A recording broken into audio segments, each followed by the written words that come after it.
Адамның шынайы мұсылманшылығы саудада білінеді ше. Кімнің кім екенін саудада білесің.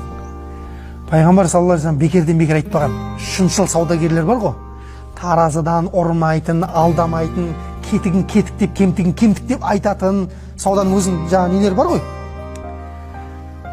Соны дұрыс қойып, орнына хақысын қойып саудаласқан кісілер дейді, ана қараңыз. Кіммен бірге тіріледі дейді?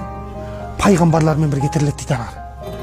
Саудагерлер, ол сол замандағы саудагерлерді айтып жатқан жоқ, қазір де айтып жатыр ол.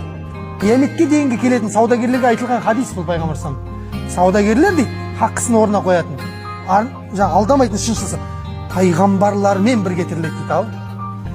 Одан кейін кіммен тіріледі дейді?